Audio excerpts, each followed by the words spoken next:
Ìbà fún Ọlọ́run, ìbà ènìyàn, ìbà ẹ̀yin èèyàn wa, mo dúpẹ́ fún Ọlọ́run, ìbà Mèsáyà Elédùmarè tó jẹ́ kí ọjọ́ òní kó ṣeé ṣe. A dúpẹ́ lórí ìbílẹ̀ rédíò, a dẹ̀ dúpẹ́ lọ́wọ́ àwọn àlejò wa, Ọlọ́run tó ṣọ́ wọn wá láyọ̀, tó tún máa ṣọ́ wọn padà láṣẹ Èdùmàrè sí Nàìjíríà. A dúpẹ́ lọ́wọ́ àṣẹ̀dá, a dúpẹ́ lọ́wọ́ Ọlọ́run tó ṣọ́ wọn débí. Èmi ó já sọpẹ́ ọmọ yín, ọ̀rẹ́ yín, olólùfẹ́ yín láti ìbílẹ̀ rédíò. Special program lè máa wáyé lẹ́ẹ̀kọ̀ọ̀kan nísìnyí, nítorí ètò special program ó já sọpẹ́ láti ń gbé àwọn olórí àwọn èèyàn jàǹkànjàǹkàn tó ń nífẹ̀ẹ́ Nàìjíríà, tó fẹ́ kí ìlú Nàìjíríà kó padà sí ipò ibi tí ó wà tẹ́lẹ̀ táwọn èèyàn ń sọ̀rọ̀ Nàìjíríà. Ètò tí ó já sọpẹ́ máa ń ṣe yìí lẹ́ẹ̀kọ̀ọ̀kan títí tí Nàìjíríà máa fi yí padà. Òun lélẹ́yìí special program lélẹ́yìí tá ti ń bá àwọn olórí wa. A dúpẹ́ lọ́wọ́ Ọlọ́run èyí tó ṣáfà tó mẹ́gà wa, èyí tó ṣọ́ wa, tí ètò ìní tó ṣeé ṣe tí àárí ìdójútì. A dúpẹ́ lọ́wọ́ Ọlọ́run, a dúpẹ́ lọ́wọ́ ẹ̀yin fans wa, gbogbo ẹ̀yin àwọn èèyàn wa. Ẹ jọ̀ọ́ bẹ́ ṣe ń wọrí ètò ẹjọ́ bá máa share program yìí, nítorí a ní àlejò tó ṣe pàtàkì lénìí láti ìlú Nàìjíríà tó yẹ pé wọn gbọ́dọ̀ máa mú wọn wá. A dúpẹ́ fọ́lọ́run, a dúpẹ́ fún àwọn ènìyàn wa, gbogbo ẹ̀yin tí ẹ̀ ń ra data, gbogbo ẹ̀yin tẹ̀ ń gbọ́ wa, tẹ̀ ń tẹ̀lé ìbílẹ̀ rédíò lágbàáyé, gbogbo ẹ̀yin tẹ̀ wà l'Amẹ́ríkà ní káàkiri ní Ghana ní Egypt ní Cairo, anywhere tẹ́ bá wà ní àgbáyé. A dúpẹ́ lọ́wọ́ yín tẹ̀ ń tẹ̀lé wa, gbogbo tẹ́ fi ń ra megabyte ní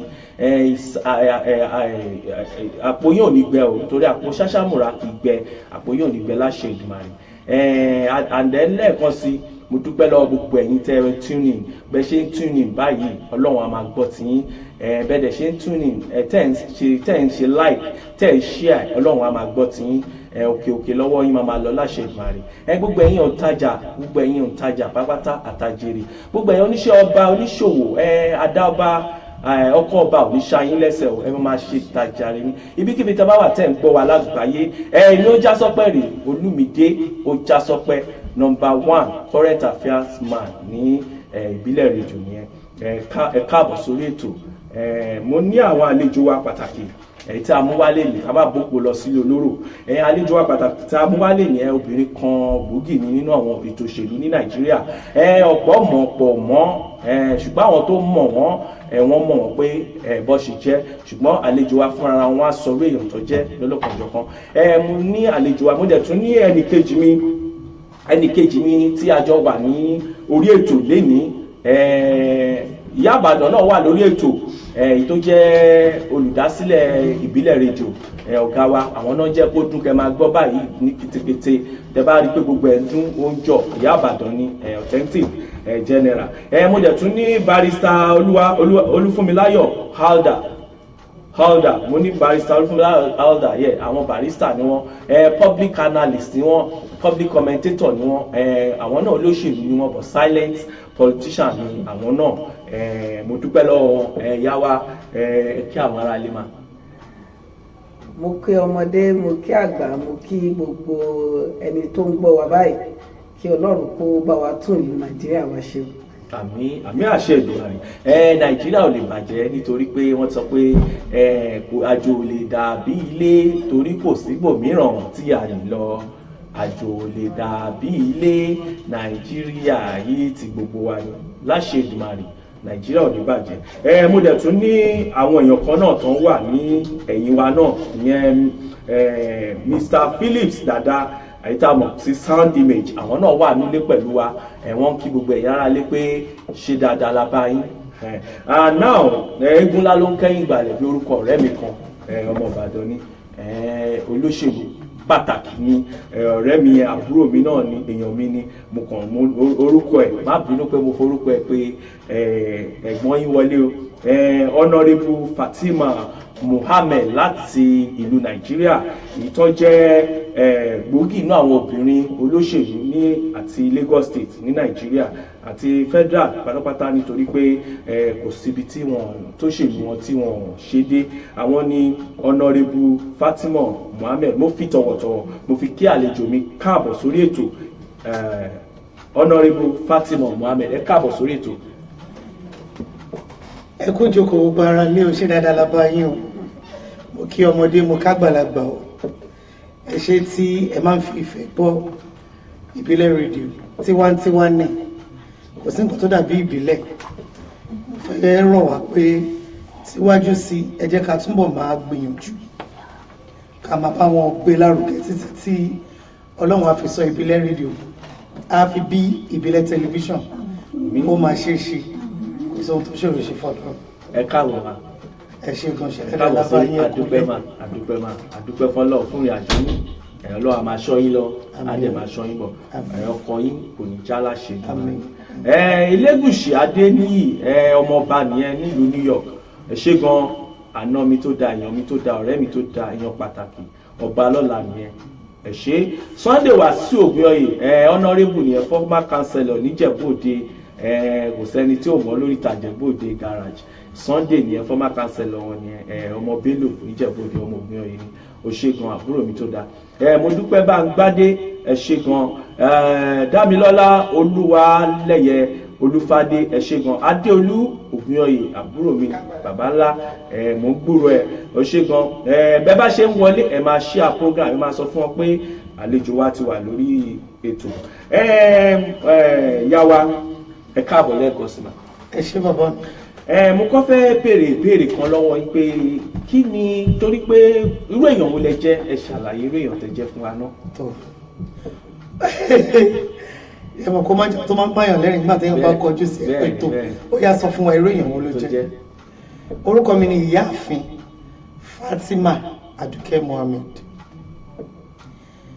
mo jẹ́ ọmọ bíbí ìlú Maiduguri Borno State mo ṣọ́ pé gbogbo àti máa ti pé state àwọn ọmọ pé yé Boko Haram rọ Èkó náà ti bí mi Èkó ni mo ti dàgbà Èkó ni mo ti ṣe gbogbo nǹkan téèyàn ń ṣe nígbà tó di pé ká lọ́ka yunifásitì nìkan ni mo tẹ̀síwájú tí mo lọ sí ABU Zaria nígbà tá a rẹ̀ ti ṣetán àti padà sẹ́kọ̀ọ́ mo jẹ́ olóṣèlú mo dẹ̀ sì jẹ́ olùtajà torí pé mo ń ṣe business mo ní business tara mi tí mò ń ṣe but basically the major thing tí mò ń ṣe ni òṣèlú pé báwo ni a ṣe lè jẹ́ kí ìlú Nàìjíríà kó tó bá kó tún ṣe fún wa kí Ọlọ́run dá ògo wa padà torí pé from all indication máa rí pé ògo kan ti sọnù ní ìlú yẹn tí ìnira yẹn ti pọ̀ jù kò rí báyìí rí ṣùgbọ́n ìgbàgbọ́ wa ni wípé Ọlọ́run wà lórí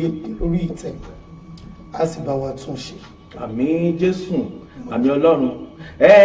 Gbélé yìí Ọlábọ̀dé, ọ̀rẹ́ mi, èèyàn wa ní London yẹn, àmọ́ ń retí pé yín tó bá ṣe díẹ̀ fún mi ní àsìkò díẹ̀ kí ìyàwó á sọ̀rọ̀ díẹ̀ náà kẹ́ tó pè wọlé, béèrè oríṣiríṣi nǹkan. Aṣíwájú Alex Ayọ̀dèjì wọ́n ní you are on point, ẹ ṣé sà. Ó ní Awólàjà, àbúrò mi nìyẹn nílùú London. Adéolú Victor òun náà sọ pé yes o. Crown Adéoyè, ẹ káàbọ̀ sórí ètò. Gbogbo yẹn ìjọba a máa share program yìí, ẹ máa share nítorí pé kó lè dá òun la wà níbí fún. Ẹ ṣé gan, ẹ káàbọ̀. Ẹ ṣé bàbá. barrister Olúfúnmiláyọ̀ Alda. ẹ ṣé ìyá wa, adúpẹ́ pé ẹ débi láyọ̀ àti àlàáfíà.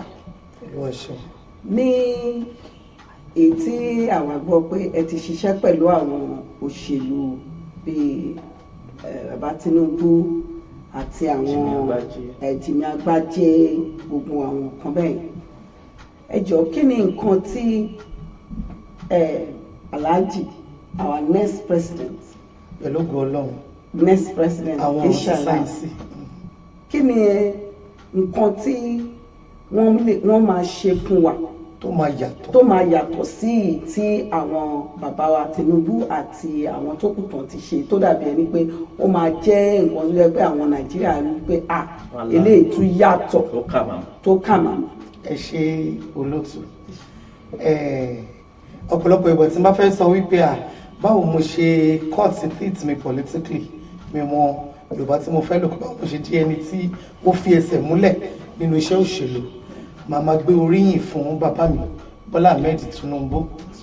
Wọ́n jẹ́ bàbá dáadáa, bàbá rere tó máa ń fi ọmọdé sílẹ̀ pé ìwọ ọmọ yìí mo ti rí pé súra ẹ̀ ó jẹ́ ẹni tó máa lè kẹ́kọ̀ọ́ ẹ̀kọ́ tó dẹ̀ ti ń kọ́ politically, ó lè lò ó sínú ìrìn àjò ayé ẹ̀ láti fi jẹ́ kí ìgbà tún kó rẹ̀ rọrùn fáwọn èèyàn. So wọ́n mú ẹ mọ́ra, wọ́n dẹ̀ fún opportunity àti wọn kò sí bó ṣe wá rí. Ó máa tó ìgbà kan tí wà kan pé bí bàbá mi ṣe ń ṣe yìí o, èmi dẹ̀ tún ti rí another way tí màá ṣe tàtún ẹ̀yẹn ní ohun mi yàbàrà.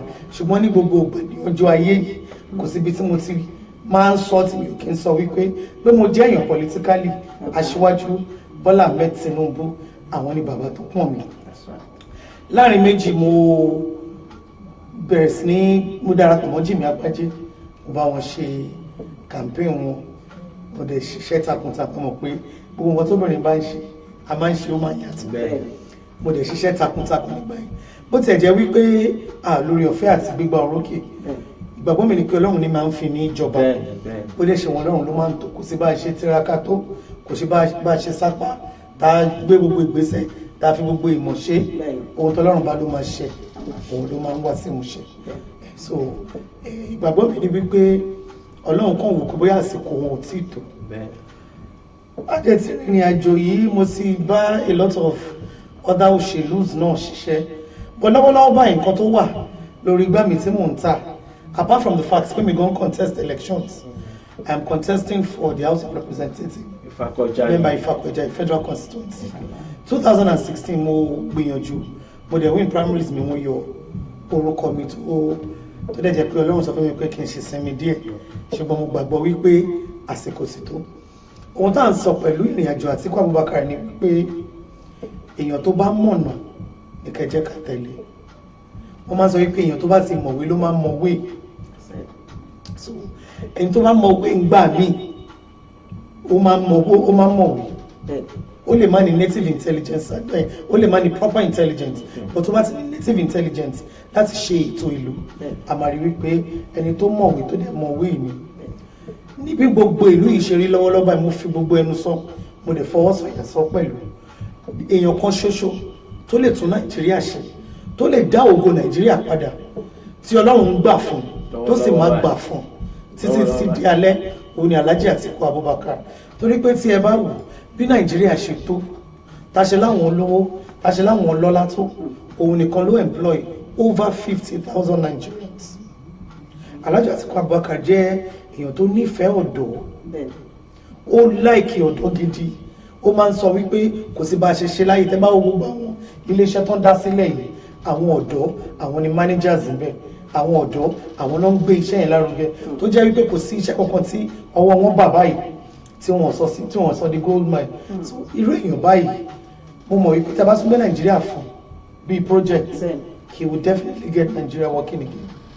Good. Ẹ ṣé gan ẹ ṣé ìyá mi a rí pé a ṣì ń pọ̀ lórí ọ̀rọ̀ Àtíkù ṣùgbọ́n ẹ̀yin gangan àwọn èèyàn kan béèrè Aṣíwájú Alex Ayọ̀dèjì ẹ ṣé gan máa béèrè question yín Honey Awolaja máa béèrè question yín Nancy Chani we have a strong woman politician from Nigeria she's a Nigerian and she's vying for House of Representative in Lagos State, but the party is what people are asking. Which party is she now? The People's Democratic Party. People's Democratic. Yeah, I am in PDP, proudly PDP. Yeah, and Aṣíwájú Alex Ayọ̀dèjì he only asked the woman which party is she now. I am in the People's Democratic Party. Because I heard about her that she changed party anyhow. Honey Awolaja ó sọ pé which party are you, my honourable Mrs. Ma? Hold on ẹjọ́ àlejò kan fẹ́ wọlé ẹ jẹ́ ká sáré kan gbọ́ ìpè ta ló sọ̀rọ̀ ìbílẹ̀ rédíò rèé. Orúkọ tèmi ni Ọ̀gbẹ́ni Ọlábọ̀dé gbélé yìí. Ọlábọ̀dé gbélé yìí èèyàn wà nìyẹn pàtàkì àwọn tí wà nìyẹn. Ẹ kú ètò. Àwa nìyẹn bàbá mi.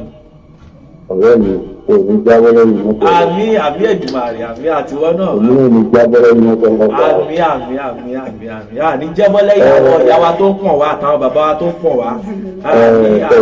Àníjọra wa lójú o. Mo ní ìbéèrè tí mo fẹ́ gbé ìlọ́wọ́ àlejò tó wà ní ọ̀sùn. Ok ẹ béèrè ní kọ́mọ́ kóbó ẹ̀jọ̀ torí a ní a lot. Ìbéèrè méjì ni màá bí wọn. Alákọ̀ọ́kọ́, ǹjẹ́ àwọn mọ ojúṣe iṣẹ́ àwọn tó wà ní ilé ìgbìmọ̀ aṣòfin? Okay. Does she have any idea or any clue of the job that requires of the people that are elected as member of representatives? Okay, legislature. Okay. Yes, that is one question. Okay. My second question is, I got nothing against Atiku. Okay. But to the best of my knowledge, all our leaders above the age of 55, they fail us and they are not productive again. Okay. So now we need youth. Okay. Yeah. Okay. And another thing, more acknowledge say Atiku. He has a lot of investment in Nigeria. Yes. I think I can count 1, 2, 3 myself. Yeah. I do appreciate him for that. Okay. Because àwọn mìíràn wà ní kó Nàìjíríà jẹ ìlú ìlú ọkọ̀ pamọ́ sí. Bẹ́ẹ̀ni. But I'm saying this, most of these days, during the time tó wà ní vice president, I will never believe say vice president go make input nínú government.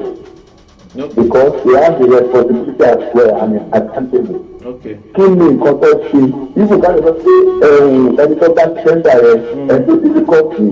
You can see what the people be doing now in reality. Okay. So kí ni nǹkan tó ṣe tó bá ti convince wa láti lè sọ pé gbogbo nǹkan tó wà pọ̀ sí i ó lẹ́rìí bẹ̀. But I will say that anybody above 70 they are not productive again and I will never support the youth to vote there. Ẹ ṣe gan Ọlábọ̀dé gbélé yìí public commentator ni wọ́n àwọn náà máa ń dá sétò gan wọ́n dẹ̀ àwọn náà ọmọ Èkó làwọn náà àjọṣiṣẹ́ Lagos State ni mo jẹ̀ mọ̀ kọ́ lẹ́nu gan àwọn èèyàn wọn ẹ̀gbọ́n wọn wà ní òṣèlú dáadáa so gbogbo ọpẹ́ sọtẹ́ béèrè ẹ̀ mo mọ̀ ó dọ̀ fún ẹ ní sùúrù fún mi Ọmọwùnmí Rúkà Nancy Chani Aṣíwájú Alex wọ́n tún béèrè pẹ́ sọ wọ́n ní so what she is telling us that Atiku is the one that is only way is Atiku Naija. Ọmọwùnmí Rúkà ó ní I'm not a politician. I'm not a politics person, no, but as long as she's making Naija a better place, Elédùmarè will help her. Àmì Jésù. Abímbọ́lá JP ìyá mi àwọn ti social media ni ẹ ṣe gan. Question yẹn ṣe ẹ lè dáhùn. Yes, let me start with your last question, Mr. Beleyi. Beleyi. You asked me that can he impute Atiku Abubakar while he was vice president. I would refresh your memory a bit because mo fẹ́ believe pé wà Nigeria nígbà tí Atiku Abubakar jẹ́ vice president. All of the institutions that you have today the ICPC, the EFCC, all of those bodies were created by Atiku Abubakar. That's the first thing. The economic policy that you've been using in Nigeria from inception up until this moment have been his blueprint. But unfortunately, táwọn ìjọba mi bá ti dé báyìí, wọ́n try láti deviate. As when they deviate away from the blueprint economically, that affects us. You said that you can see what Osinbajo is doing. Let me start by telling you that if you're politically inclined, you know that the office of the vice president is just like it's like an office of support. They don't have votes. There's nothing accrued to them, as it were. But in the time of Atiku Abubakar, he was the main person running the economy of this country, because the former president was always busy in the diaspora trying to convince people to come to Nigeria, trying to speak to investors and all of that. So it was Atiku Abubakar who ran the economy and who ran the government at that point in time. So he's always been somebody who's been in charge from the beginning. The next thing you said to me is, you said that you do not believe in wanting to be president at over 70. That's fine. I appreciate people's opinion. I do not particularly weigh your opinion, because you probably have your reasons to have a form opinion here. But the truth of the matter is, I am of school of thought of not too young to run, not too old to rule. It is an Atiku Abubakar that will set the pace for us, except we are fooling ourselves. Which 55-year-old man in Nigeria, or 60, as it were, has the funds to run Nigeria? Running an election is not child's play. If you post an Ikeje Katibere, and 55, don't say ko owo yen jo, don't say one new and tepon fe lo se poster. Do you know what it entails? What it entails? What it takes to be president? When you're even running your primary elections during the congresses and all of that, it doesn't come easy to vie for presidential elections. So what we're saying is we're taking somebody who is going to be like a forerunner for the youth, somebody who ordinarily believes in the youth, somebody who believes that the youth of tomorrow are the future, ones that would reshape the economy. And only Atiku Abubakar believes in the youth and saying that we can get better opportunities. And then your last question, you asked me if I knew what they were doing in the House of Representatives. Well, for me, I think it's really funny. Because if you ask a secondary school child what a legislator does, she would tell you what a legislator does. So asking somebody who's been in politics since 1999 that, do I really know what they're doing in the legislative arm of government? There are only 3 arms of government. When you're a legislator, what you're doing is making the laws, deliberating on the laws that you pass on that you pass into law, deliberating on all of the submissions that can be eventually passed into laws. And this entails taking charge of the entire nation. But I hope I've been able to respond to what the questions that you asked me. And then somebody said to me that what political party am I from? I'm from the People's Democratic Party. Hello, Talo Soro. Hello, I'm sorry, I'm the one that is coordinating. Okay. If I can come in, madam, I would like to respond to one of the answers that you just answered now. Mr. Gbeleyi. Yeah. Ọ̀rẹ́ mi, fún wa ní. After this, I will let people. After this, I will not call. I will let other people call. But I need to put something. Okay, all right. Okay. Madam, you mentioned something that if I the resources to start the journey now. I would like to tell you something. In a country that is election, and I can tell you of all the people that are successful in this country, I don't think any of the candidates, even up to internet in this country, I don't think they have 50,000 pounds. Mr. Gbeleyi, why are you comparing a developed nation to an underdeveloped nation? These things cannot say. Nigeria is not a developed nation yet. I'm coming. You see, this is what I want. Yeah, I believe that we should by now go to the level that the people will come together, putting our resources together. Not that one person will invest and at later starting making his money at expense of. Gbeleyi, I want you to come back home. Of Nigeria. Come and work the talk. We appreciate what you're saying. We have the Indian Labour Congress. We have other professional bodies that they can sponsor the union. the union in this country dey sponsor the people for election. You know what I'm saying now? If Atiku can put his money down for the poster, tell me if Atiku get to the office, is he not going to make his money back? Okay, yeah, Mr. Gbeleyi, Gbeleyi, wọ́n máa dáhùn, wọ́n máa dẹ́ lóhùn. All you people that are coming out now, you are not the serious politicians. Gbeleyi, wọ́n máa dẹ́ lóhùn. Gbeleyi, wọ́n máa dẹ́ lóhùn. Ó ṣe gan ọ̀rẹ́ mi, wà á rí pé o ní point náà because that's your opinion. Ṣùgbọ́n máa dẹ́ lóhùn, but ibi tá à ń lọ yẹn kọ́kọ́ ni mo ṣe torí wọn pé wọ́n wá síbi kan sef. Ó dàbí pa ti go far beyond. Mr. Gbeleyi, the first thing I want you to do is to come back home and walk the talk. It's so easy. Talk is cheap. We can sit down and analyze. And no. What I'm saying is, you should come home, get involved in politics. Stop being an analyst. Stop analyzing. Come back home, get involved, and probably teach us how to do it. It doesn't look like we know how to do it. Okay, ma. It's so easy to do. Samson Akinola Barrister, ẹ ṣé gan. Olórí Fúnmilọ́lá Ògúnyọ̀yẹ, ẹ ṣé gan. Ellen Phillips from America, thank you very much. Ìyàwó Olóòtú Ọláyínká, thank you very much. Ọmọtọ́lá Lásìsì, ẹ ṣé gan. Ẹ jọ̀ọ́ bá wa máa share program kẹ́dẹ̀ béèrè, ẹ̀yin tẹ́ bá lè béèrè kẹ́ béèrè. Ẹ̀yin tẹ́ bá dẹ̀ lè àwọn èèyàn ti béèrè question, but mo wish kí n bá màmá sọ̀rọ̀ gangan. Wọ́n fúnra ara wọn fẹ́ kẹ́ mọ orí èèyàn tó jẹ́.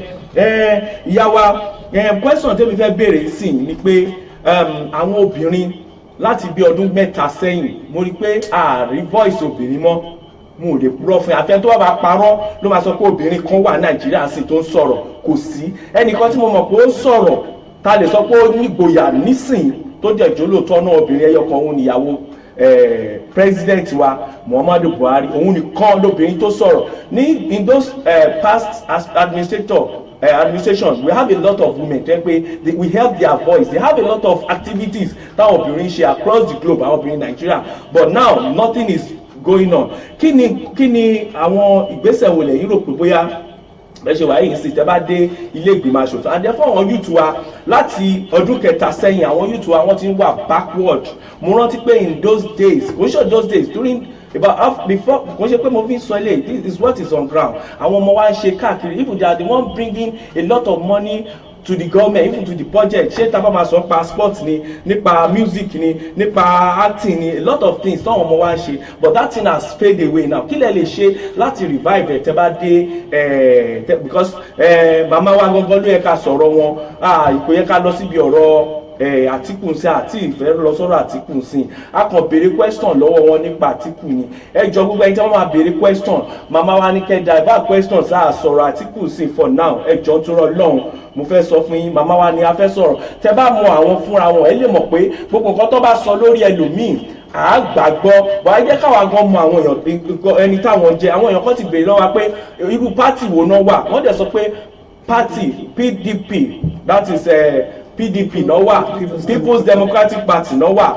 Ẹ jọ̀ọ́ ẹ jẹ́ ká máa béèrè question lọ́wọ́ because wọ́n lọ sílé ìgbìmọ̀ aṣòfin wọ́n dẹ̀ ti bá àwọn olóṣèlú oríṣiríṣi ṣiṣẹ́. Wọ́n ti bá Bọ́lá Ahmed Tinubu ṣiṣẹ́, wọ́n ti bá Jimmy Agbájé ṣiṣẹ́, Jonathan wọ́n ti bá Jonathan ṣiṣẹ́. Gbogbo àná làwa rí sí pé ìgbà àwọn tó ń bá ṣiṣẹ́ yìí náà àfi tá a bá máa purọ́ mo mọ̀ pé àwọn input wọn náà ló jẹ́ káwọn èèyàn yìí náà perform. So irú èèyàn owó gangan làwọn jẹ́ nǹkan tèmi ṣe gbọ́n wá sórí ibi nìyẹn. Mi gbé wọn wá nítorí Àtíkù for now tí máa gbé wọn padà wá nítorí Àtíkù wọn máa padà wá tó bá bá tó padà wá nìyẹn. Ẹ jọ̀ọ́ ẹ jẹ́ ká mọ ìyá wa lè ní fẹ́ sell ìyá wa ní fẹ́ mọ̀ nítorí pé ìyá gidi ni wọ́n. Ẹ jẹ́ ká wo àwọn iṣẹ́ tó ṣe now ní ẹ̀kún question tí mo béèrè lọ́wọ́ yín yẹn kí nìkan tẹ́ máa ṣe tẹ́ bá débẹ̀ ní àti Ìfàkọ̀jà yìí adé fún àwọn obìnrin torí ẹ lọ represent Ìfàkọ̀jà ẹ lọ represent Nàìjíríà kí nìkan tẹ́ máa ṣe. Ìkejì ni pé a rí pé ẹ jẹ́ philanthropist ẹ jẹ́ fìlà ìyẹn ló dùn mọ́ mi ìyẹn gan ló dùn mọ́ mi. Mo dẹ̀ wá rí àwọn èèyàn pàtàkì tó yẹ pé àwọn tó ṣe rí àwọn tí mo mọ̀ mọ́ yín ló jẹ́ kí n pè yín láti Nàìjíríà ni mo ti ń fọ́lò yín ọ gbogbo ẹ̀yin tẹ́ bá rò pé ọkọ̀ jókòó síbi kò ṣe pé ọkọ̀ wá jókòó àbọ̀kọ̀ yà mí kankan mo mú wọn wá láti Nàìjíríà ni o wọ́n lè tẹ̀lé ọkọ̀ wa ṣùgbọ́n mo mú wọn wá láti Nàìjíríà ni. Ẹ jọ̀ọ́ question tí mo fẹ́ kẹ́ béèrè àwọn ìmọ̀ràn tẹ́ bá lè ní fún wọn láti reshape Nàìjíríà because wọ́n dá kinní kan lẹ́sìn take it together àbí kílẹ̀ dálẹ̀ ẹ̀ náà. Take it bold step. Let's take it together. Bold step. Let's take it together. Kọ́tọ́ ń tà láti sọ fún wa gbogbo àwọn ọ̀dọ́ àti everybody ẹ jẹ́ ká gba Nàìjíríà padà ìyẹn kan. Ìkejì wọ́n tún ní Blue Better Life option program kan ní fún àwọn èèyàn wọn ní constituency wọn àtàwọn obìnrin àti tó yẹ kí wọ́n máa tún gbé wá tà fún ìjọba tó bá máa débẹ̀ nǹkan tí àwọn nǹkan tẹ̀mí rí tí mo fi gbé wọn wá nílẹ̀ fẹ́ káwọn èèyàn mọ̀ because àwọn obìnrin wa mo respect wọn ní Nàìjíríà wọ́n try wọn bí mi ṣe gbóhùn wọn pẹ̀lú nǹkan tó jẹ́ kí Nàìjíríà lọlẹ̀ láàrin ọdún mẹ́ta ká sọ pé àwọn obìnrin wa wà wọ́n ní voice ni gbogbo ìtàwọn ọkùnrin wa ń ṣe tó ń jà tó ń ṣe oríṣiríṣi yẹn wọn ò ní ṣerú ẹ̀ kí ni ìtúnṣe tẹ́ máa ṣe tẹ́ bá débẹ̀ láti make sure pé àwọn obìnrin wa àti àwọn youth wa àdẹ́ kí ni programu yín lóríṣiríṣi ẹ sọ owó èèyàn tẹ́ jẹ́ gbogbo nǹkan tẹ́ ṣe mo fẹ́ fún yín níta ẹ tó bá pè wọlé nísìnyí ẹ jọ ẹ má ti pọ̀ lẹ́jẹ́ kí àwa sọ owó èèyàn tó jẹ́ ẹ lè mọ ẹ tẹ́ ẹ bá sọ̀rọ̀ ẹ ṣe gan ma. ẹ ṣe mo dúpẹ́ the reason tí mo ṣọ̀pẹ́ ẹ̀ tí gbúrò àwọn obìnrin ní ọdún mẹ́ta sẹ́yìn sí ni pé a ti ní affirmative action tó yẹ kán gbà 35% female representation but gbogbo ìjọba ló máa ń ní báwọn ṣe fẹ́ ṣe òfin tiwọn so unfortunately ìjọba tá a wà nínú èyí wọn fàyè gbà wá obìnrin even our youth gan àwọn youth yẹn wọ́n ṣàǹtiraka láti ráyè ṣe mọ̀ nínú ìjọba lọ́wọ́lọ́wọ́ báyìí ṣùgbọ́n bó bá ṣe yéèyàn èèyàn ṣe máa ń ṣe ìjọba ẹ̀ but ní ìrìn àjò òṣèlú tèmi I am somebody who believes in being a voice for the women mo máa ń kọ́ àwọn obìnrin mi wípé you can speak above a whisper I would scream to high heavens until you hear me torí wípé most times àwa gangan obìnrin àwa la ní stem of change nínú wa the change begins with us a lè convince àwọn ọkọ wa pé ọkọ mi báyìí mo ṣe fẹ́ kó ṣe àwọn ọmọ wa ló máa ń lọ bá àwọn olóṣèlú yìí lẹ pósítà a lè sọ fáwọn ọmọ wa pé gẹ́gẹ́ bí àwòrán táwa rò báyìí ló ṣe yẹ ká gbégbá so mo máa ń ensure every time for example every Women's Day man celebrate àwọn obìnrin this last one I had about 500 women mo kọ́ wọn ní skills acquisition lẹ́yìn ìgbà tí mo kọ́ wọn tán a empower wọn pẹ̀lú irinṣẹ́ tó fi bẹ̀rẹ̀ iṣẹ́ yẹn nígbà tí a tún wá ṣe yẹn tán a tún wá link wọn mọ́ microfinance bank tó jẹ́ pé the farm organization ló ń bá wọn sọ interest lé lórí wọn fún wọn lówó wọn dẹ̀ ṣe and so about sometimes last week mo commission àwọn omi kan ládùúgbò wa mo wá rí kan náà àwọn obìnrin tí a kọ́ níṣẹ́ ní March tó ń kọ́ gbogbo àwọn nǹkan tó ti ń ṣe wọ́n ti ẹ̀ ti ń package wọ́n ti bẹ̀rẹ̀ sí ní ìta wọ́n ti ń kà I felt very fulfilled because mo máa fẹ́ touch ayé ẹ̀ kí n dẹ̀ rí ipa mo máa sọ pé mi ò kí n fẹ́ gba ayé èèyàn kọjá kí n má ní ipa there is no way you would have contact with me that I will not affect you that's just what I am that's who I am that's who I have been that's what I represent you know and like my mother-in-law would say giving is my character that's what I do woman challenge me on a daily basis I must give and it's not necessarily money that you're giving sometimes you're giving love when you give love you change somebody's mentality as a whole that's the blow project that you're talking about is my better life option project that is for àwọn ọmọbìnrin àwọn ọ̀dọ́ tó ń gba oyún ní school tí oyún yẹn wá tì wọ́n lójú lẹ́yìn ìgbà tó ń bímọ tán tó ń fẹ́ tẹ̀síwájú nínú ẹ̀kọ́ wọn mo máa wá ń ṣàwùjọ pé ẹ wà lẹ́yìn pé o ti lóyún tó o ti bímọ kò kì í ṣàrùn ayé tún wà ó tún tẹ̀síwájú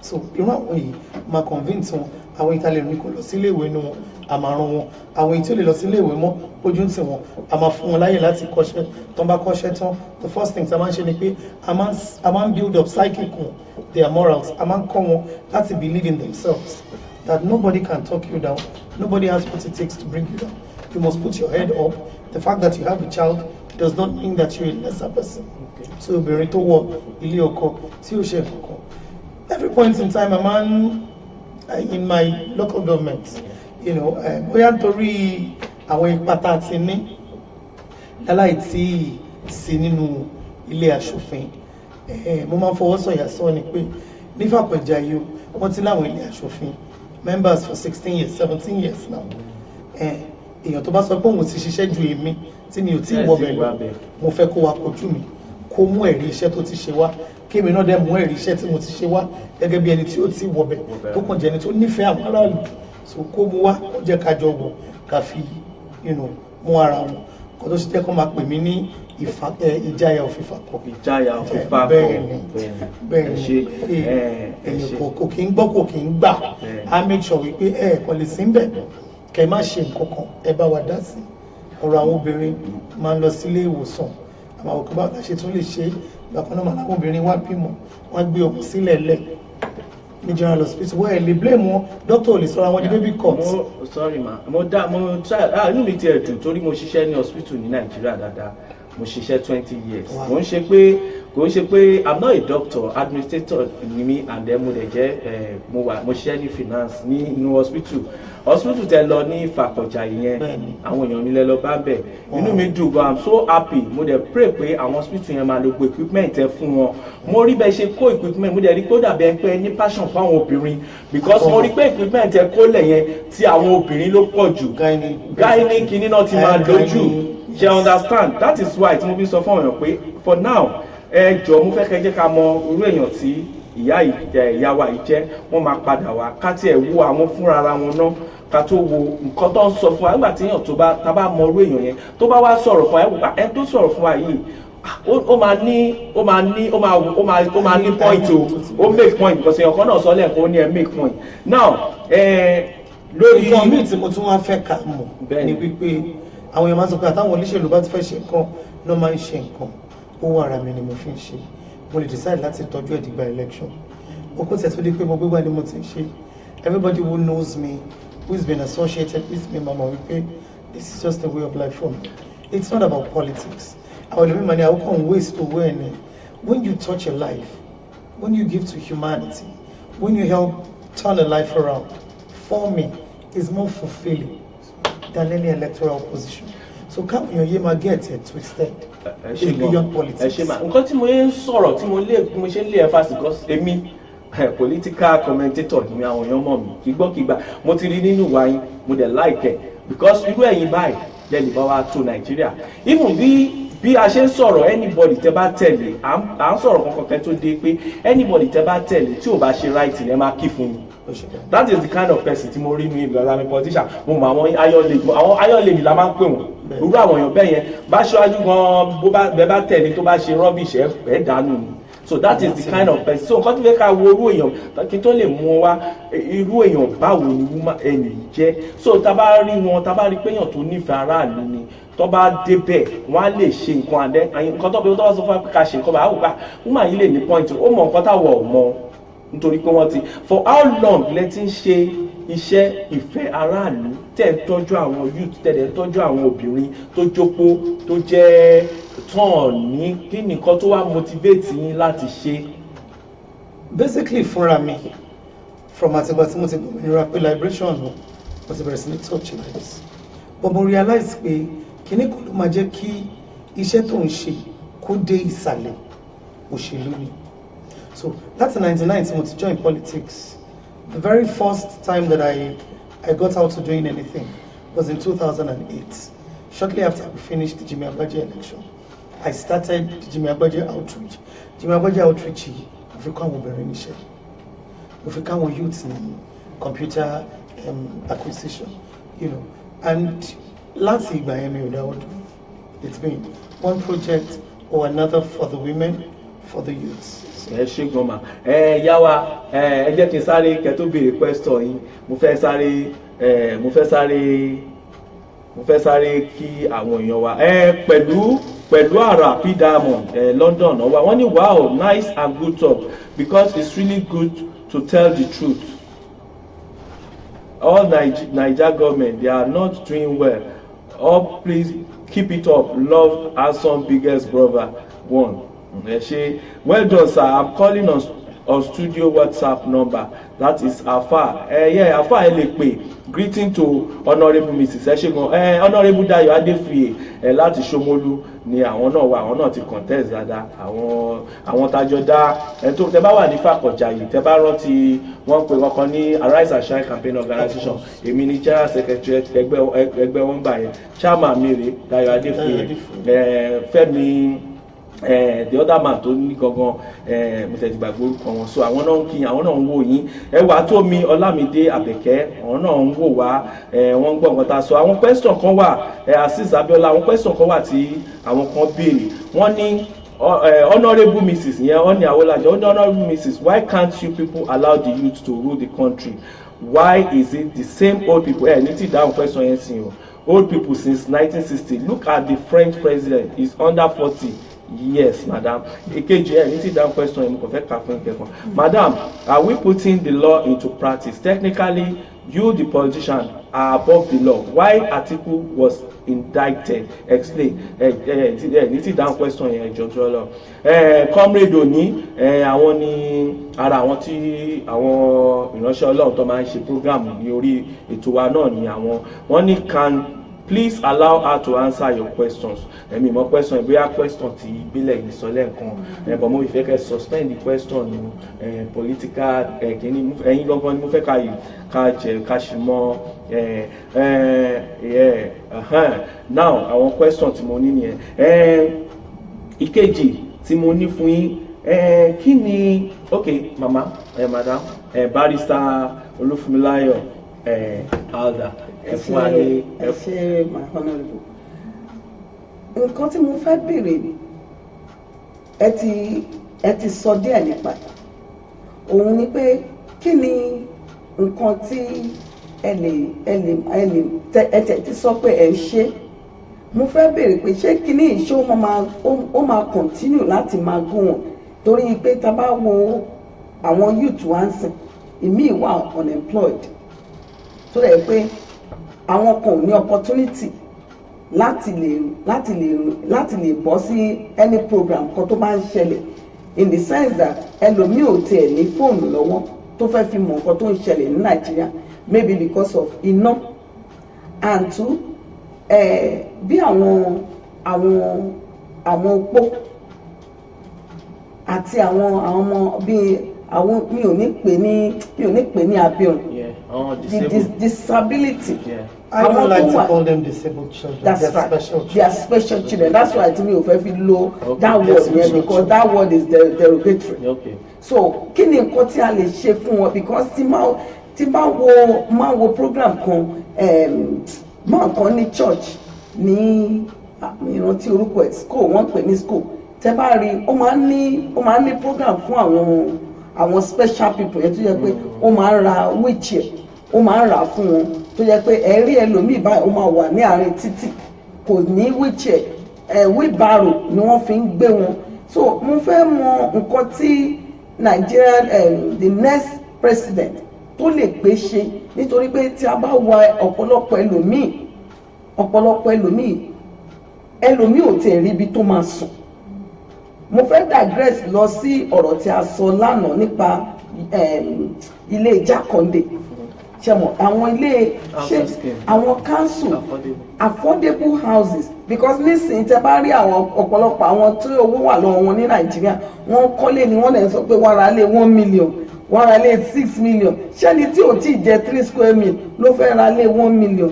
So ẹ jọ̀ọ́ mo fẹ́ béèrè pé ṣé wọ́n lè kọ́ àwọn ilé affordable home yẹn tó jẹ́ pé tó máa dàbí ẹni pé ilé council bí àwọn Jákàndé ṣe kọ́ bí ẹ jọ̀ọ́ ṣé wọ́n lè ṣe kinní yẹn fún àwọn èèyàn, torí àwọn èèyàn jìyà gan ní Nàìjíríà. nǹkan ibi tó fẹ́ béèrè fẹ́ hard to it, ibi tẹ́mi fẹ́ lọ mọ́ rè question tó béèrè yẹn, as you are going into House of Rep. That's right. Báwo ni ẹ ṣe máa lọ àwọn house member? I pray that you have majority of your colleagues tó máa gbọ́ tiyín. Báwo lẹ ṣe lè inculcate sínú system tó jẹ́ pé it will be a legal system, yes, statutory tó máa into the law. Thank you very much, Olótù. Inú mi dùn pé ẹ mọ̀ wípé gẹ́gẹ́ bí member House of Representatives kò ṣe pé a ní particular votes for constituency project.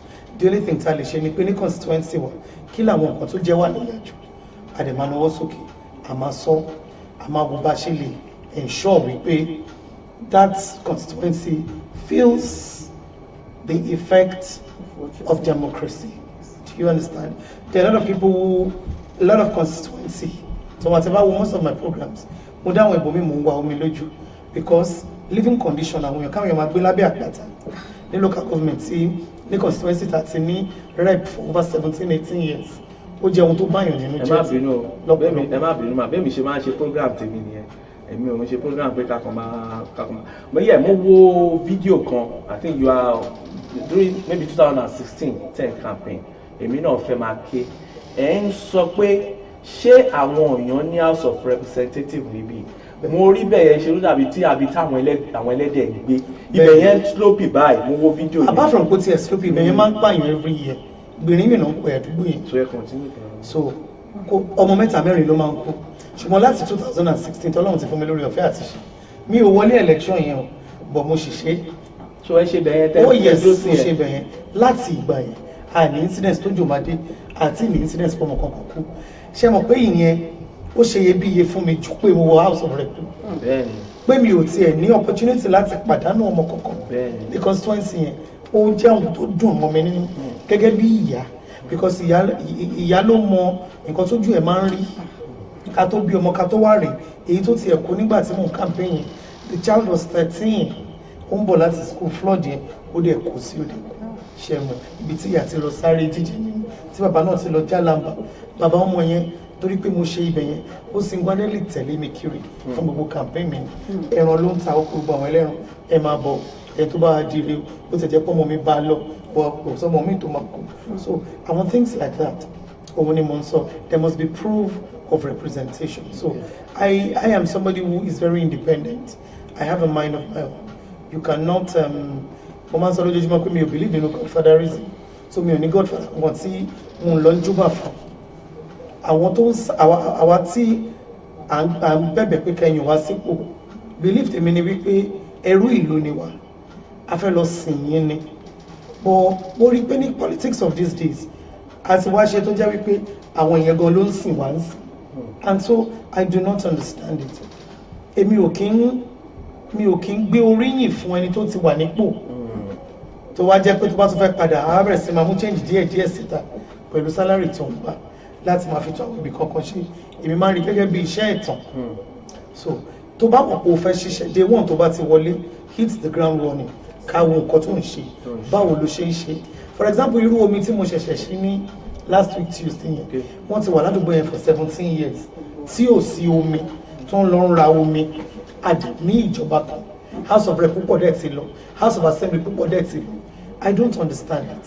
ẹ ṣe mà mo fẹ́ béèrè question kan lọ́wọ́ yín pẹ̀lú gbogbo nǹkan tẹ̀ ń ṣe ẹjọ́ ẹ̀yin ayáralé ẹ lè pè wọlé nísìn 07459353799 kẹbìrì béèrè plus tẹ́ bá wà ní London America ní anywhere in the world ẹ lè fi +447459353799 +447459353799 ẹ pè wọlé kẹ́ béèrè lọ́wọ́ wọn mo dẹ̀ fẹ́ kẹ́ jẹ́ ká béèrè cherry ní much time náà àwọn yìí máa padà wá because a ṣe bẹ̀rẹ̀ ètò election ní kò tí ẹ ìbẹ̀rẹ̀ rárá so campaign ṣe máa bẹ̀rẹ̀ ní so àti campaign sìn basically nǹkan tó ṣe wá sórí ètò yìí ni pé wọ́n kàn béèrè question kan lọ́wọ́ tó fẹ́ jọmọ́ ọ̀rọ̀ Àtíkù lóòótọ́ wọ́n ti sọ Àtíkù ibi tí àwọn belongs but àwọn question yẹn wọ́n máa wá later tá máa béèrè yẹn ni ṣùgbọ́n mo fẹ́ ká mọ orú èèyàn tó jẹ́ so that tó bá wá níjọ́ míì àá mọ̀ pé yes wọ́n fẹ́ wá dáhùn àwọn ìbéèrè tó hot ni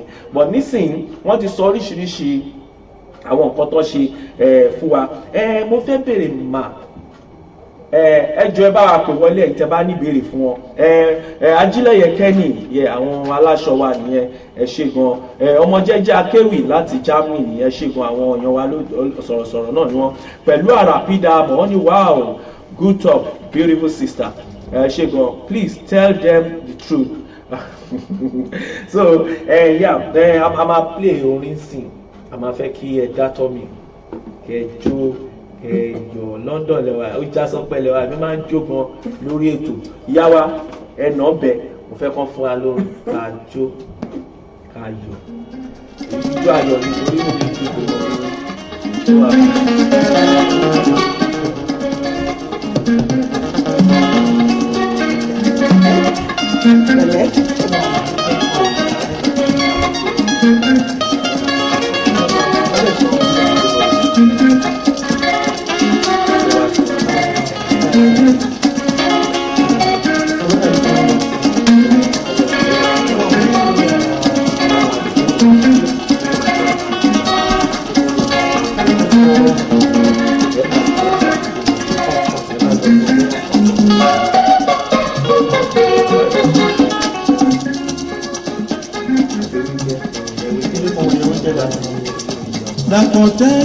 oṣó onítèmi àtàtà ọmọ adé bí bẹ́ẹ̀.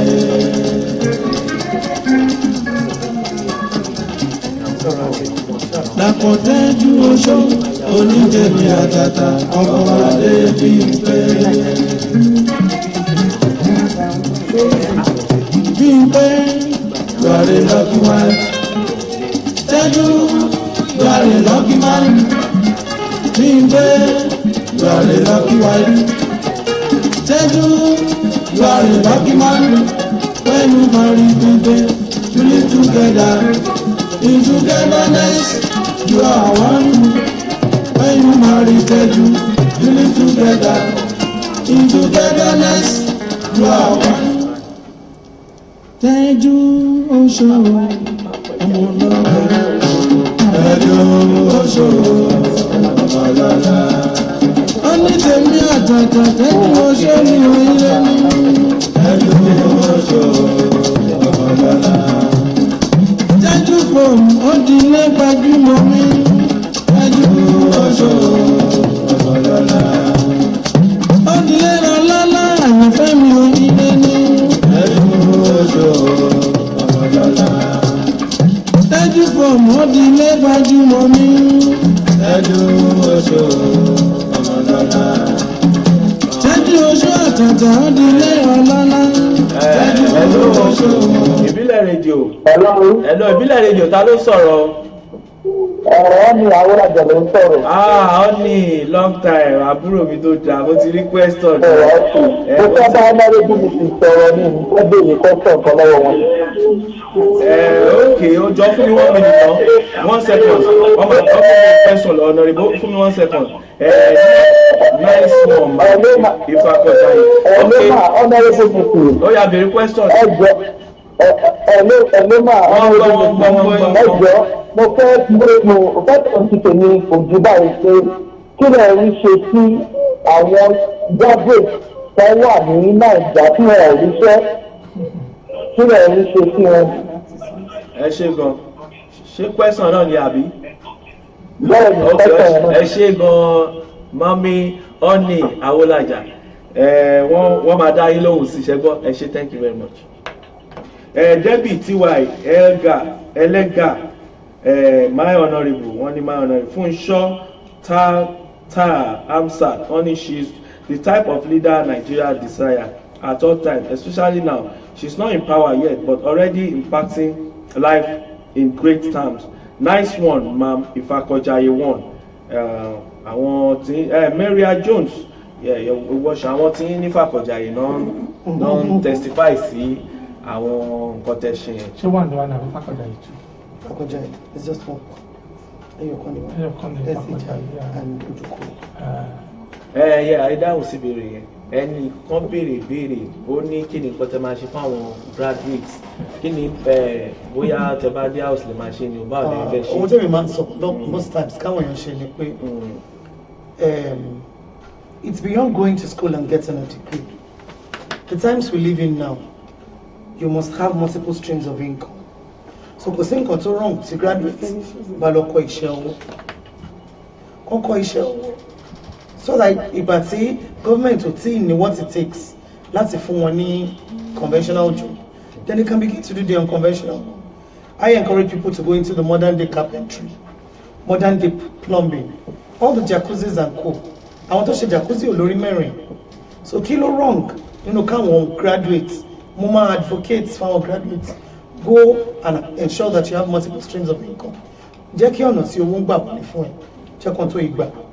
But question tí mi máa béèrè ni pé a lot of àwọn oníṣẹ́ ọwọ́ pọ̀ Nàìjíríà. Bẹ́ẹ̀ni. Wọn ò rí kankan ṣe. Kí ni ìjọba lè, because nígbà kan ND wà, wọ́n tún dá UWI lẹ̀. Bẹ́ẹ̀ni. Wọ́n dẹ̀ dá àwọn gọ́ọ̀mẹ̀ntì tó wà lẹ̀ ní ilẹ̀ iná wọn náà wọn ní àwọn program. Báwo lẹ ṣe lè ṣe tó yẹ pé statutorily legally as a citizen of Nigeria kò sí pé mo mọ̀yàn kankan? Báwo lẹ ṣe lè impact sínú Nigerian system tó yẹ pé tí n bá ti jáde báyìí, tí n bá ti nà ń gbẹ pé mo ní idea kìíní, bóyá ẹ máa interview, ẹ máa ní kí n construct, tí n bá ti construct kí ni nǹkan tẹ́ máa ṣe láti gẹ́gẹ́ bí ẹni tó bá mọ̀ wà tó wà nílé aṣòfin.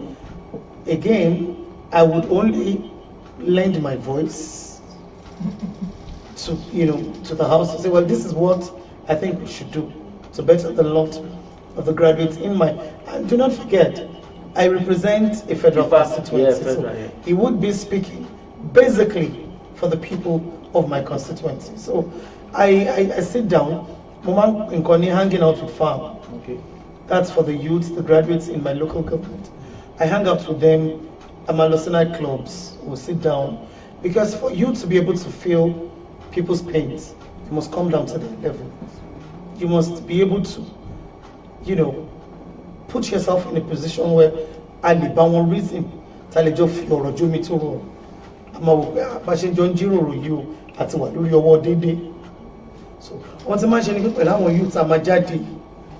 I'm a one night club, I'm a joko, a Joma Rojo, or Kinekashi, for example. Our youth is up Honorable Tebawole, I think a recreational center for game center. Could this band of Owo ball in Tamo? It's about a session, top of the one to relax. Talo, quickly, Alibresni, Shishabai, Alibresni Shabai. So we sit down, we talk, you know, chat a way forward. And most of my youth in Ifakwecha are getting better because I tell them that do not be limited. Because I'm only limited, you right? You always up in combining profession. And I've been encouraging a lot of them once they affiliate on more microfinance bank. We are the ones taking off the interest for them. So, and most of them are getting started. Yeah, I think once they get started. Yeah, I think I can answer. I can reshape the answer. At least that's it down one level for those graduates to graduate. But I want to caution for one thing or the other, and they need a loan. You have the organization that can link them to the microfinance. That is that. Oh yes. There's a microfinance bank that will give them soft loans to start off. Once they get started. Which you people are trying to influence when you get to government, isn't it? No, it's already down. Yes. A lot of people who have been privileged to pass through my skills acquisition have been affiliated to the microfinance bank who's giving them soft loans. Yeah, I want you to please write the number on the screen. Honorable Honorable, you are so wonderful. I pray God will surely help you. Bless you, ma. Okay.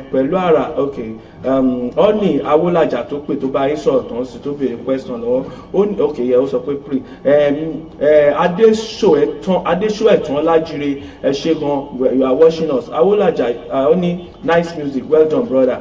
Ṣé àbúrò Ìbírónkẹ́ Smith Ẹlẹ́gbẹ̀dé ìyá wa kan náà nìyẹn tó máa ń wo ètò wa. Ẹ ṣé gan, you are welcome. Question tí I'm so happy lórí nǹkan tẹ́ ń ṣe fún àwọn youth ní Ìfàkọ̀jà yìí. Ǹjẹ́ my honourable ṣé wọ́n lè pass legislation on? Can it be passed into law? Yeah, can it be passed into law? Nítorí pé tí a bá wo àwọn tó wà ní constituency yìí, I mean they are enjoying now. But tá a bá wo ní Ọ̀tà ní ibi tí àwa ti wá kò sí irú nǹkan bẹ́ẹ̀ yẹn, kò sí nǹkan tó dàbí recreation ní area Ọ̀tà yẹn tó jẹ́ pé ẹ bá rí ká bá bẹ̀rẹ̀ láti ibi Ọbásanjọ́ yẹn lọ síbi ọ̀nà Covenant níbi Covenant University ẹ máa rí àwọn tó jẹ́ pé àwọn ọmọ yẹn orí wọn pé wọn ò ní owó tí wọ́n lè fi ṣe nǹkan ẹ máa rí wọn kàn máa rìn lọ́sàn-án gan. Ìgbà mi area bẹ́ẹ̀ lè ní àwa nílé sí tẹ́yìn dẹ̀ dé síbẹ̀. Ìgbà mi wà tó jẹ́ pé máa ń bèèrè lọ́wọ́ máa ní kí ló yẹ kẹ́ ṣe, wọ́n ní àwọn ò lè ṣe kankan pé kò sí nǹkankan tí gọ́vnà ṣe fáwọn. Ǹjẹ́ ó lè ṣeé ṣe kó jẹ́ pé nǹkan tẹ́ ẹ ṣe sí Ìfàkọ̀jà yìí ǹjẹ́ wọ́n lè ṣe sí gbogbo àwọn other constituency tó jẹ́ pé ó máa ran àwọn youth because tí ẹ bá rí kíní yẹn ó máa ń touch heart mi tí máa lọ sílé tí máa lọ sí Nàìjíríà báyìí tí máa mú owó dání báyìí owó yẹn mo lè ná tán fún gbogbo àwọn youth. Ǹjẹ́ wọ́n lè ṣe kíní yẹn because tí a bá wò ó tí a bá wò ó. Ẹ má bínú ma. Hello, ọmọ Ọlábọ̀dé mò ń gbọ́ ẹ o, àlejò wá sí wa lọ́wọ́ ẹ̀. ok. Ìwé bèrè kan lọ́wọ́ madam. ok ma ok sir. Please, I just want you to answer this question. Okay. With sincerity. Okay. Did you think the money that all these our legislators are collecting, is it justifiable for what they are doing with the condition that the country is now economically? Okay, ẹ ṣe gan, ọmọ adáhùn béèrè yẹn sí. Ọmọ adáhùn béèrè yẹn. Thank you very much, sir. I cannot speak for people who are already in the house. I can only speak for myself. And I've said that I'm doing what I'm doing out of passion. It's not about vying for a political position or anything. So, I mean, I do not have an idea what money that you're talking about that the legislators are taking. I will not be able to talk about anything that they have done. Because mi ò sí ńbẹ̀. Nǹkan tí mi ò bá dẹ̀ mọ̀ ń pa, á ṣòro fún mi láti sọ̀rọ̀ nípa. Bóyá tẹ bá débẹ̀, tó bá dọjọ́ wájú tẹ bá débẹ̀.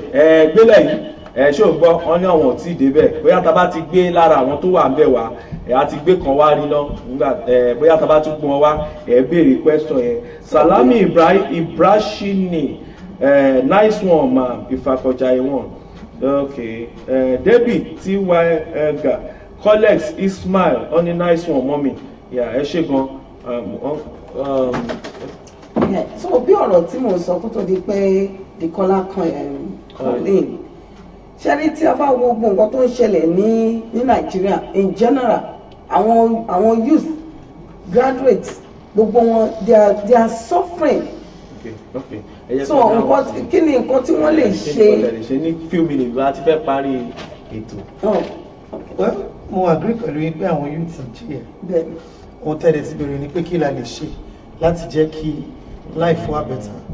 Well, I believe that this thing is a collective thing. Èèyàn kan kì í jáwàdé. Èmi ti sọ èyí tèmi lè ṣe.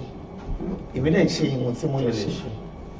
Mo fẹ́ dàbí àwòkọ́ṣe fún àwọn èèyàn ìmí pé ok ẹ jẹ́ ká jọ jùmọ̀ ṣe. Bàbá jọ jùmọ̀ ṣe ìlú Nàìjíríà túbọ̀ àti ṣe. Ṣùgbọ́n mi ò lè fi ipá mú wọn. Èmi á máa ṣe, wọ́n á máa rí èsì tí mo gbà nínú àti ṣe. So mo dẹ̀ mọ̀ wípé tó bá ti rí èsì yẹn, àwọn aráàlú náà iye wọn á máa sọ. Kò sẹ́ni tó lè fi búrẹ́dì kó wọn lómi ọbẹ̀ mọ́. Bóyá kan gbé ráìsì dẹ̀ríkà kan wá wọ́n á gbà. But Nigerians are ready to vote their conscience. 2019 is going to be totally different. It's a political year with a difference. Ẹ ṣé gan. Ẹ ṣé mo rò pé bẹ́ẹ̀ mi ṣe mọ̀ wọ́n ètò gbọ́n wá sórí ìkíní mo rí pé wọ́n pe àwa youth pé ká jáde wá kí àwa ṣe collective collective work láti make sure pé a gba Nàìjíríà padà. Wọ́n ní gbogbo wa ní ká jókòó ẹ̀kọ́ táwọn sọ nìyẹn pé gbogbo wa ní kí ìbílẹ̀ rédíò lẹ́wà ta ló sọ̀rọ̀ ẹ̀lò ìbílẹ̀ rédíò lẹ́wà ta ló sọ̀rọ̀. Mi ni ò pẹ̀lú mi. Pẹ̀lú mi ṣe fẹ́ bá wa àlejò wa sọ̀rọ̀ yà ìsọ̀rọ̀ yín wọ́n gbọ́ yín. Wọ́n ti ṣẹlẹ̀ lórí sí àwọn ìyàtọ̀ torí wọn fẹ́ máa wò dàbí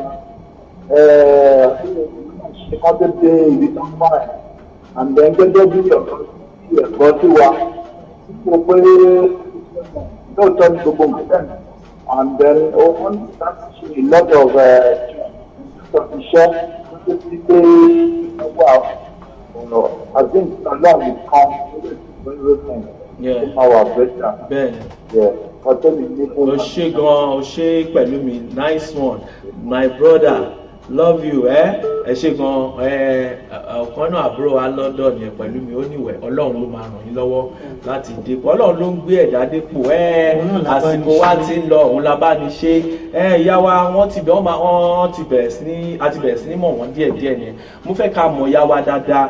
Tá bá mọ̀ ìyá wa dáadáa, gbogbo nǹkan tó bá wá sọ fún wa nígbà táwa bá ti mọ̀ wọ́n, à lè gba nǹkan tó sọ fún wa nítorí pé according to who is she, a ti gbá research a ti rí pé she's one ẹ mọ̀ pé ó já sọ pé èmi náà ẹ mọ̀ mí pé èmi gan òun ṣe mí ìgbàlẹ́yọ ẹ ti mọ program tèmi láti ilẹ̀ ní gbogbo ẹ̀yin èèyàn mi ẹ ti má dẹ̀ pé wá a ti gbá research mi lè sọ̀rọ̀ fún wọn ẹnu onípọ̀n láti gbọ́kàn wọ́n ti sọ èyí tó ṣe pàtàkì nínú nǹkan tí ń fẹ́ ẹjọ́ tó bá tún wá lórí ètò yìí nígbà míì torí a ní àsìkò púpọ̀ a dẹ̀ fẹ́ tọrọ àforíjì lọ́wọ́ ẹ̀yin èèyàn wa pé a tètè bẹ̀rẹ̀ ẹ̀yin náà rí pójú rọ̀ ẹ rí oríṣiríṣi nǹkan tó ṣẹlẹ̀ lénìí òun ló fà á ṣùgbọ́n lọ́jọ́ míì tán bá máa wá a máa bẹ̀rẹ̀ lásìkò àwọn èèyàn wa ẹ̀ṣá lórí ìbílẹ̀ rédíò àwọn ètò yìí níbi tí àwọn olórí àwọn tó fẹ́ tún Nàìjíríà ṣe àwọn young ones àwọn because báwọn ṣe wà ọmọ kékeré ni wọ́n ara àwọn ó lè jọ lásìkò àwọn náà fẹ́ lọ fún president